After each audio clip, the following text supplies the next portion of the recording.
Good morning from Panhandle Outdoors, America's only daily outdoor TV show. Your source for fishing, hunting, and information for folks who enjoy the great outdoors. Now sit back, relax. It's Panhandle Outdoors. Good morning, folks. Welcome to Panhandle Outdoors. I'm Winston Chester. Glad you're with us this morning. Got a big show lined up. First, as always, let's take a look at our weather. Brought to us by Gulf Coast Air Conditioning. Drew Pollard, hard-working crew, taking care of everyday comfort needs. How about a high of only 89 and a low of 78? But check this out. The water temperature brought to us by our good friend Ariel Payne at Moranto Coffee Company. But listen, it's 89 degrees. Water temperature is 89 degrees at the end of the pier. And we're going to talk about that a little bit later when we do our fishing forecast. The river readings, I don't have the river readings this morning.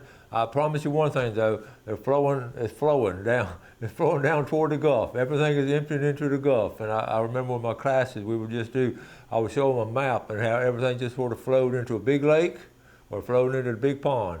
And it's always, except the St. Johns River would always be a trivia question. It's one of the only few rivers in America that flowed north, but it ended up going to Atlantic. Just a little side note, thought y'all would be interested in that. Tide chart brought to us by Kent Forest Lawn. What a week of tides. This morning high tide is right at 10:26 and lows at 8:22 tonight. Just great tide is really going in and out strong. I've been in the water and you can feel the flow actually when you're in the water. When it starts going out, you can feel it pulling against you. Really something. All right, let's go and do our fishing game forecast brought to us by Blue Water Outriggers in Port St. Joe. We're looking at one time 11:24 to 1:24 right smack dab in the middle of the day. Our marine forecast, the wind direction is coming south-southwest at about 10 to 15. We've had a pretty good breeze most of the week, and these afternoon thunderstorms have been coming in, and at different places you look on the radar, just storming over here but clear over there. And just be careful with it. If you're in them, the lightning has been really strong this week. I know you've witnessed that yourself. Let's take a break. We'll be right back. Okay, welcome back. One thing about this show, me doing it all year round, I can just do a seasonal, what's in season, to talk about that. And that it keeps me fresh and keeps the show fresh. I just love doing it. Of course, the season right now, as you're well aware, scallop season. We've talked about it, and I wanted to. We were able to go last weekend, and I made a post on Facebook. I think it's going to actually talk about, just give an idea in a nutshell. But it was an incredible experience that we've had, and it was so. It was just unreal. Look at my post right here. I'm going to talk more about it. Okay, out of our 54 years scalloping St. Joe Bay, this has been one of the best opening days ever.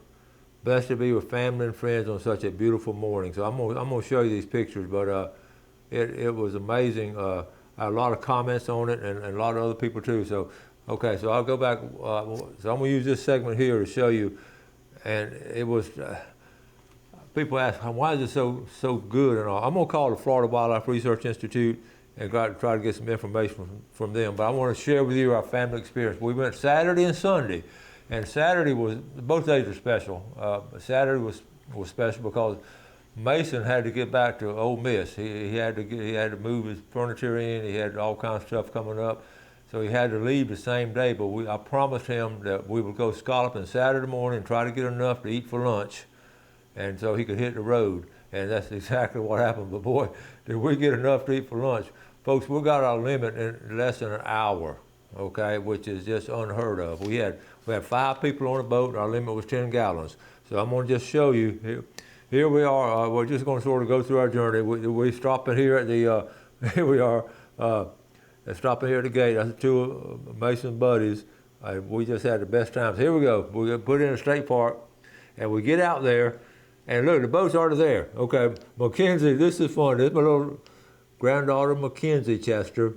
And she told me that boat come up close to us. And she said, no, they're not. Look, that swimmer's right there close to us. No, but that was part of it. And then we learned that we were really nice to them. We showed them how to get it. There were some people on board that never had really scallops. So we just, one of our folks who had Porter and Caleb were the 2 buddies with Mason. But I just want to show you now, this is when we first got out there. I mean, look at the boats.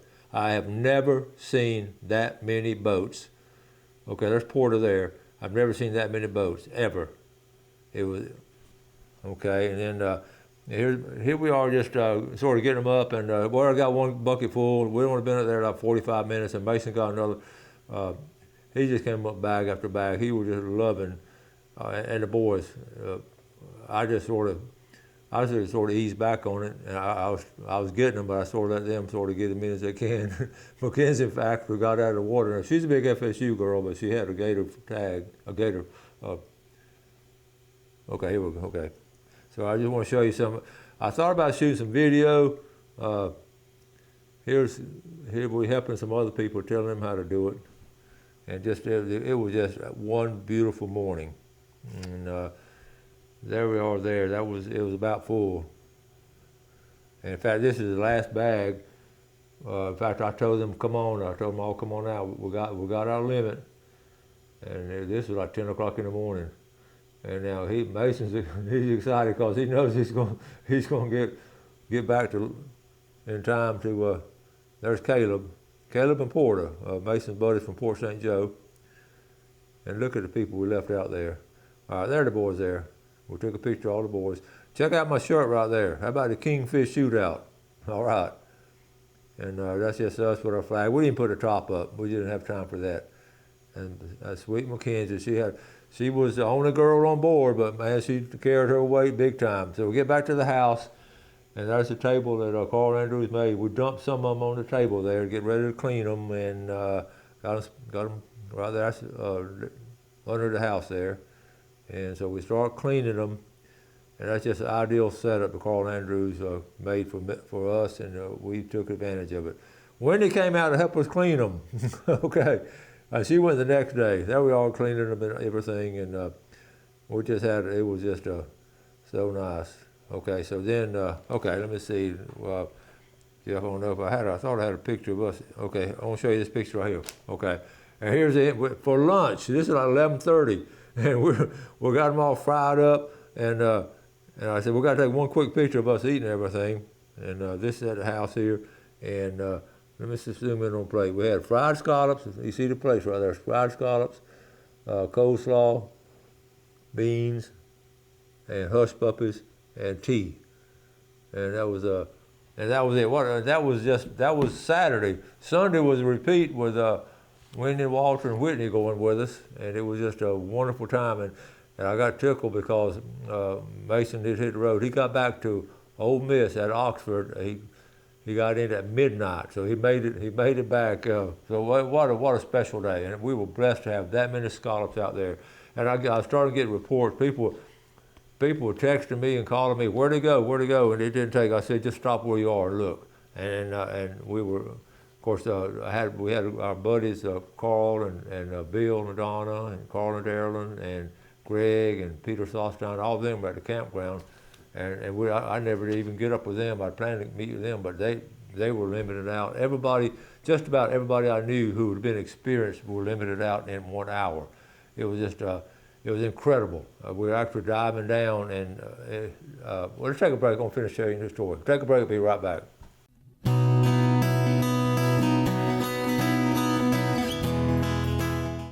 Okay, welcome back. I want to finish up on the scallop report before I get into some other cool stuff.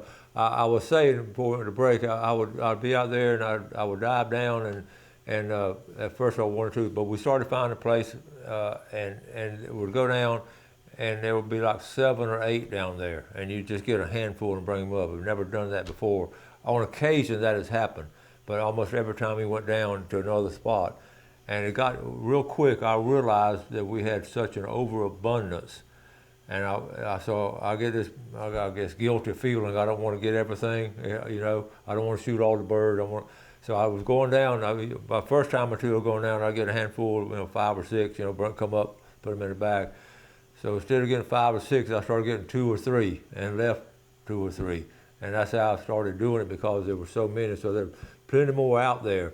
And the kids were doing the same thing. They just started, because we filled it up so quick. Same thing happened on Sunday. We were able to do it. I just talked to Bill and Carl and all of them. They were doing the same thing. They had 2 boats out, so they were all getting their limits. So anyway, I want to show you Chris Kramer posted this. Chris, here's his family. What they do, they go down to Black's Island. And here they are right here. See those bags?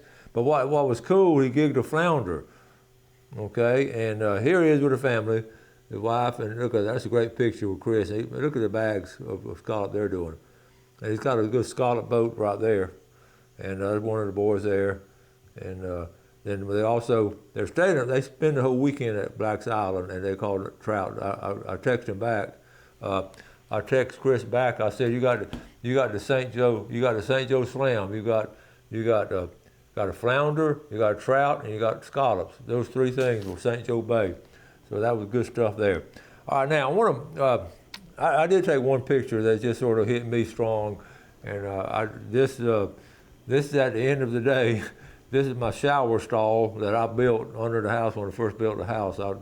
We take outdoor showers, getting the sand and everything off. But these are all the scallops. I thought that was a cool picture, all the bags and that we put all your stuff in.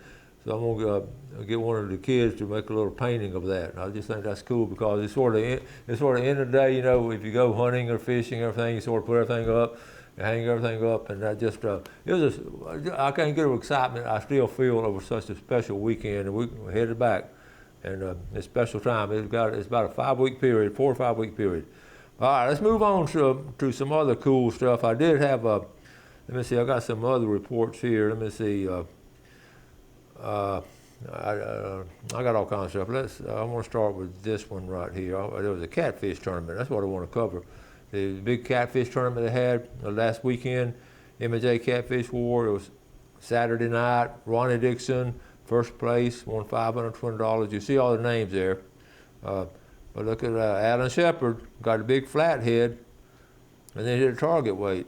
Bobby Boucher, Sangster. So here's some quick pictures from that tournament, catfish tournament they had. See, do we not live in a remarkable place? Here's a group of people getting a bunch of scallops. Here's a group of people getting a bunch of catfish and doing all kinds of things. Right? All this here in the Panhandle. I love that picture there. Look at that little girl looking at that fish. What is that? Okay, good one there, and then one myself. Here's Alan. There, my buddy. So he got the biggest flathead. All right. Good deal there. And okay, so let me get back to, I wanted to show, also, I ran across a guy I know, Russ Ernest, grew up here and all, but moved to Tallahassee and now lives right outside of, on the state line of Georgia and Tallahassee. Loves outdoors, does a lot of outdoor stuff. I bring this up because this time of year, this kind of things happen. This is with his bird dog. His dog, he's got a farm up there, and here's right here, Russ Ernest.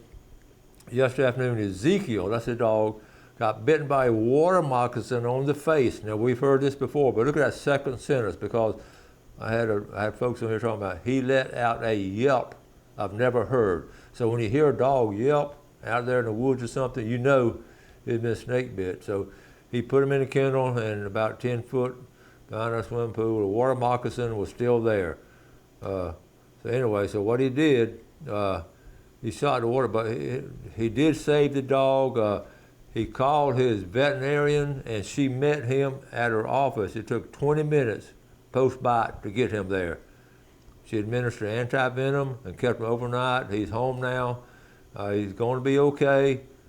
Of course, my beautiful wife said, we can't, I'm not living here. We can't live in the yard. So anyway, for your information, the cost of anti-venom for a 135-pound dog and the rest of the service, all I can say is, wow, it costs a lot of money. But anyway, here's a picture of Snake and the dog doing okay.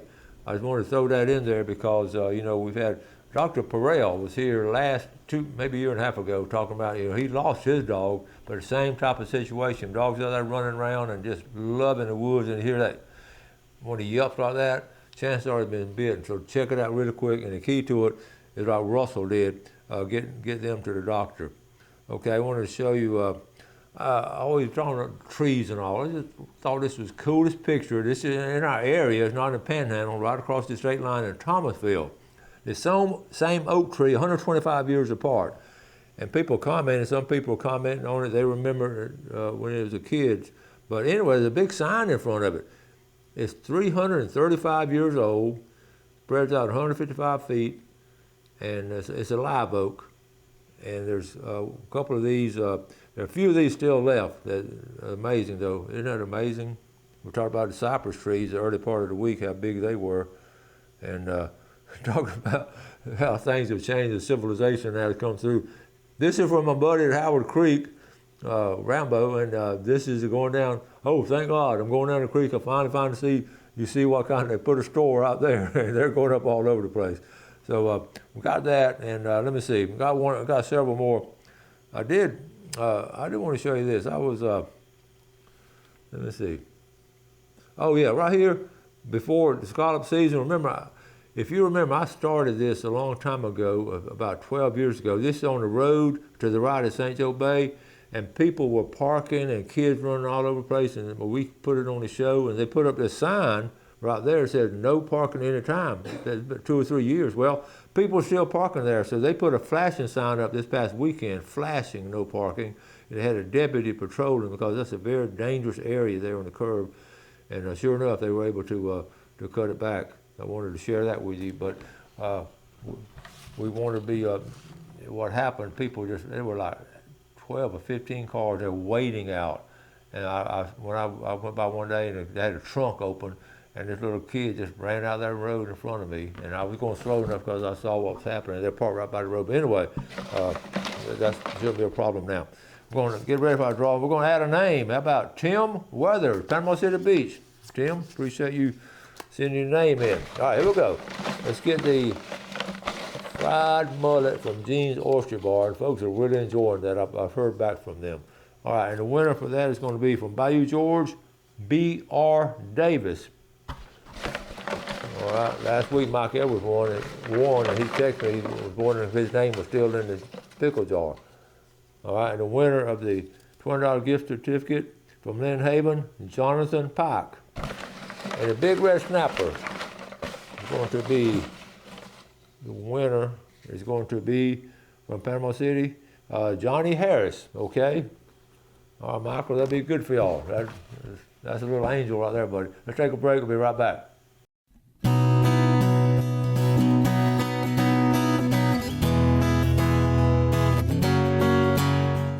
Okay, welcome back, and welcome to our famous Friday fishing forecast brought to us by Jessica Ling Insurance and Financial Group.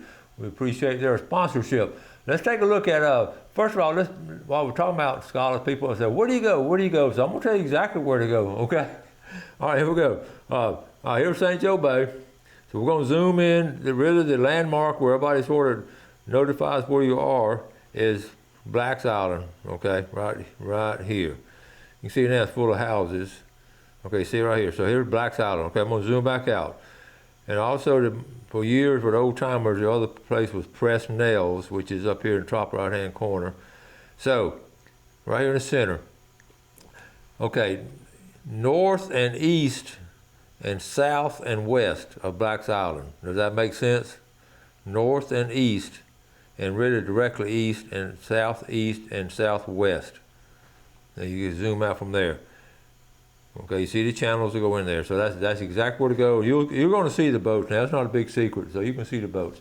Okay, okay, enough on scallops. Let's move on to my other fishing, what's going on. There are really good reports on Spanish mackerel. Folks have really had a good week catching Spanish off the jetties, also trolling and actually catching some off the pier. The pier had a good report. They're limiting out on Spanish mackerel at the pier. It's just been a really good bite. Also, they're catching redfish off the pier. Surf fishing, caught some nice redfish in the surf, some big bull reds, and also whiting was caught this week in the surf. Moving on down, like I say, what they're using at the jetties are cut bait. They were catching white snapper, they're catching all kinds of sheephead, we're catching all kinds of stuff. Jetties was good turnout this week. Near shore, really good reports on mahi. Right near shore, these folks went and saw some floating structure. I don't know if it's somebody's fad or was it just floating out there, but they limited out on mahi for the boat. They just kept right there, and they'll gather up around structures. So this week, the mahi bite has been good. Also, that same boat brought in a cobia, so they had a fine fishing trip right there, limited out on mahi and doing some cobia. Let's jump up to Lake Seminole, jump over to fresh water. I know folks don't want me to say this, but I'm going to go ahead and say it. Hybrids and stripers, they're schooling up there now. The fishing guides they're limiting out on having people come in and limiting out on the fish. They're catching some, releasing a lot of them. Also, Choctaw Bay. The report from Choctaw Bay, redfish have been. Some folks are catching redfish, and guess what they're using? Gold spoon. A gold spoon on redfish in different places. River fishing. Catfish, as you saw, the catfish tournament had a good turnout. Catfishing has been good. Fly hatch, we talked about this last Friday. The fly hatch is still really good. The mayfly hatching is still in late summer. It's really good fishing. We're in late summer right now. Also, the Dwayne Davis, the one that sent those pictures in of all the mahi. But redfish, the early, they're all saying this, and it's not complicated. You want to get out there early morning, okay? You try to get there early because it's been so hot. And then in the afternoon, thunderstorms have just swept through the area. They're coming in strong. They hadn't hit all the area, but they're coming in strong. So early morning fishing, freshwater and saltwater. Get there early. And ironically, we tried to get there early for the opening day. The state park was a mess. We're trying to figure out when this class is trying to figure out how many. We're going to figure out how many boats, how many scholars were taking out opening weekend, but at the state park there were people lined up, and we had a park pastor get in, but then they opened the gates early, so everybody got in there, and they had to shut it down. They shut down the St. Joe boat ramp.